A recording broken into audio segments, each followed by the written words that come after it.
Thank you for clicking and welcome to my social pathology video, by which you understand underlying mechanics of social problems, and also by which you can reaffirm your life direction to attain true happiness on this planet Earth. This time I would like to talk about 49-year-old guy who has shot 100 cats for 1 month. My name is Dr. Samurai, a professor specialized in social pathology and also an active prison counselor of 20 years experience. As usual, I would like to provide you with some general information first, and then like to move on to our main discussions. Are you ready? Okay, let's start. So this 49-year-old part-timer who works at a warehouse, he shot about 100 cats for the period of 3 years. And he was actually caught by completely breaking up the thigh bone of a cat by using a lead bullet. And he was actually arrested about a month ago too. He is admitting that he did the same kind of thing 100 times during a 3-year period, and his excuse was when he shot those cats, he felt like he completely conquered those cats who are clearly weaker than himself, and could get a certain emotional satisfaction. This means, in a simple calculation, he shot some 30 cats a year. That means he shot over 3 cats a month. Shooting a cat was clearly his way of releasing his daily frustrations. What do you really think about this kind of incident? In Japan, the law to protect animals was strengthened, and now they have to pay at the maximum of $20,000 fine, or the person has to spend at the maximum of 2 years in prison. However, I assume the case which lead to guilty is very few, because these people normally do their acts secretly, where people are not watching him, because he knows this is not a normal act. Although most of people feel this is not the right thing to do, that it normally stops there because they are animals, not the human beings. But as a social pathologist, I would like to tell you the reality. Oh, by the way, if you like this kind of serious discussions, please click that yellow and green good luck charm logo.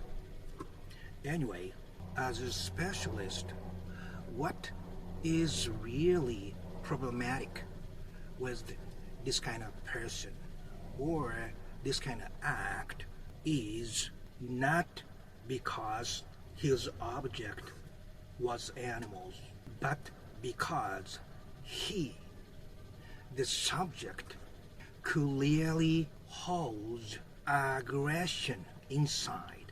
As he is himself saying, he felt good conquering weaker existence.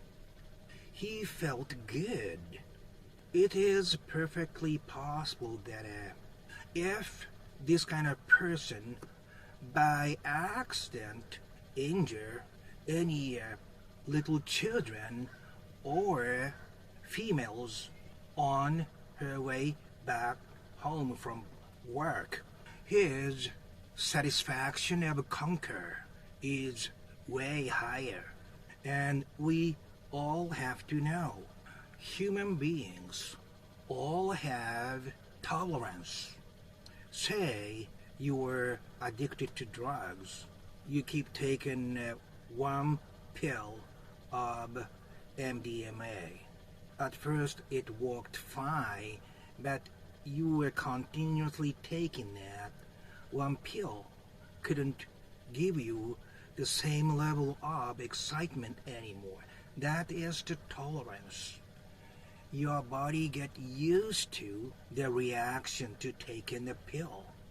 So you have to take more. The same thing can be said about hurting.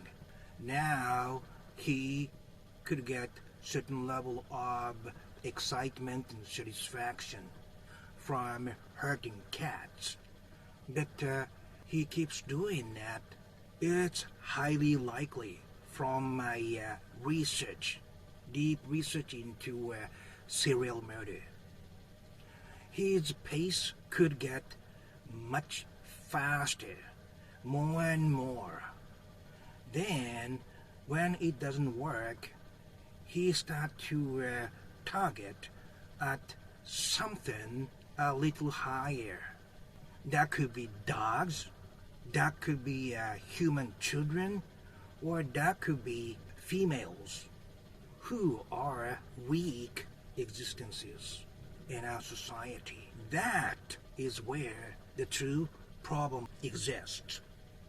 This type of person holds clear aggression that has to be released to maintain his normal life. And he needs some sacrifices that could become higher and higher. He stays as he is. He is a clear danger to society.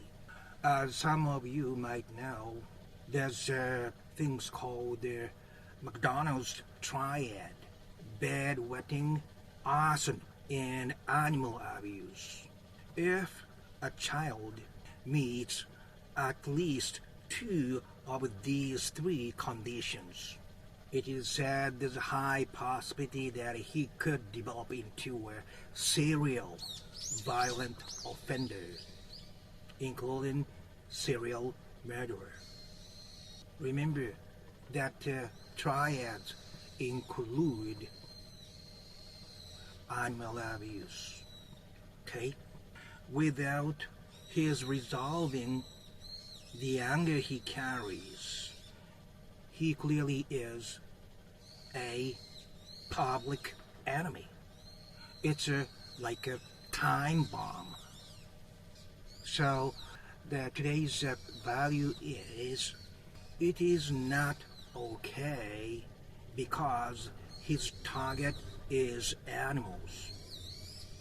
The problem is the subject himself is carrying the anger that must be released emotionally. And that anger doesn't choose the target. The target could change when the situation is right.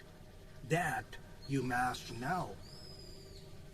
Trying our best not to create and produce this type of person carrying anger is the most important thing for all of us to live peacefully in our society.